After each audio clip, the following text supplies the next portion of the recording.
ભાઈઓ અને બહેનો, પટેલ સમાજના બધા ભાઈઓને મારા જય શ્રી કૃષ્ણ.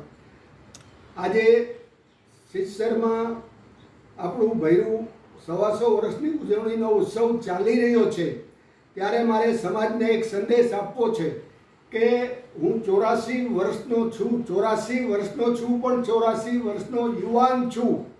હું યુવાન એટલા માટે છું, આ સંદેશ તમને ખાસ બધા એનો અમલ કરજો. હું 40 વર્ષથી લાંબા શ્વાસ લઉં છું, એક પ્રકારનો યોગ એને કહેવાય. દરેક શ્વાસ મારા લાંબા હોય. 40 વર્ષથી યોગ કરું છું એટલે હું યુવાન છું. મને કોઈ દી યોગને કારણે થાક નથી લાગતો. 24 કલાક અમેરિકાની ટ્રાવેલ કરી હોય તો ફ્રેશ હોઉં, ઉતરું તો. એટલાન્ટાથી ન્યૂ જર્સી 12 કલાક નોન સ્ટોપ ડ્રાઇવિંગ મેં કર્યું તો હું ઘરે આવ્યો તો ફ્રેશ હતો. મુંબઈથી અયોધ્યા જાઉં, 24 કલાકની ટ્રેનમાં સફર કરું, ત્યાં ઉતરું તો હું ફ્રેશ હોઉં. એટલા માટે આ યોગનો પ્રતાપ છે. તો આ વાતનું મહત્વ સમજજો. બીજી વાત, મારા દાંત 84 વર્ષે આવા છે. 60-70 વર્ષે દાંત લોકોના મંડે પડવા. કોક ભાગ્યશાળી હોય એના જ દાંત સારા હોય, પણ મારા દાંત 84 વર્ષે એવા ને એવા છે. એટલા માટે કે પટેલ બોર્ડિંગમાં 70 વર્ષ પહેલાં ગોંડલ પટેલ બોર્ડિંગમાં મને કહેવામાં આવ્યું કે કાંઈ પણ મોઢામાં નાખો, કોગળા કરી નાખો. હું દિવસમાં જેટલી વાર ખાઉં 3-4 વાર કોગળા કરી નાખું અને મારા દાંત ચોખ્ખા રાખું. એટલે મારા 84 વર્ષે દાંત એવા ને એવા છે. આજના છોકરાઓને આપણી જેટલી સંસ્થાઓ છે, બોર્ડિંગો જેમાં છોકરાઓ ભણે છે, સ્કૂલોમાં, એને બધાને તમે સંદેશ આપો કે મોઢામાં કાંઈ બી નાખો, કોગળા, દાંત ચોખ્ખા રાખો, કોગળા કરી નાખો. તમારા દાંત સારા હશે તો તમે 84 વર્ષે પણ યુવાન રહી શકશો.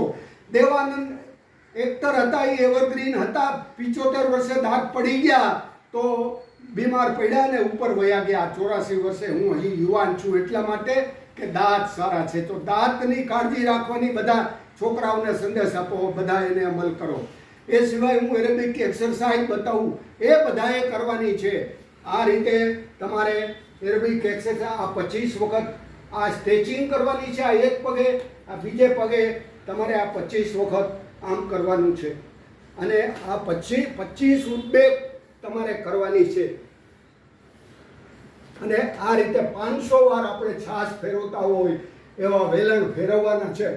આ એક્સરસાઇઝ હું 50 વર્ષથી કરું છું. તમારે એક્સરસાઇઝ જીવનમાં જરૂરી છે. હું વોલીબોલનો ચેમ્પિયન છું. વોલીબોલ 9 કલાક વોલીબોલ રમ્યો હું વર્જિનિયામાં 6-7 વર્ષ પહેલાં, નોન સ્ટોપ 9 કલાક. તો હેલ્થની શું મહત્વ છે આ વાત સમજવા જેવી છે. એક બીજી વાત કહી દઉં, આપણા સમાજના 10 સમાજ નિર્માણ કરવાનો અમારા ફેમિલીને સેવા કરી. 10 સમાજ અમારા ફેમિલીએ નિર્માણ કર્યા.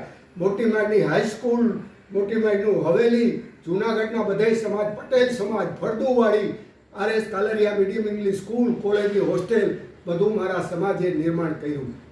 મથુરાનો સમાજનો સંકલ્પ મેં કર્યો અને એકલે હાથે 10 કરોડ વાપરા, એમાં 8 કરોડ ભેગા કર્યા. આ રીતે હજી મારે અયોધ્યામાં પણ હું સંકલ્પ કરીને અમેરિકાથી આવ્યો, જયરામ બાપાને વાત કરી. જયરામ બાપા કે મારે પણ કરવો છે. તો અમે બધાએ મળી અને અયોધ્યાનો સમાજનું નિર્માણ ચાલી રહ્યું છે. હજી મારે કેટલાય સમાજ નિર્માણ કરવા છે આ 84 વર્ષના યુવાનને. તો આ બધા આ વાત ધ્યાનમાં લ્યો અને હેલ્થ વિશે કાળજી રાખો. થેન્ક યુ, ધન્યવાદ, જય શ્રી કૃષ્ણ.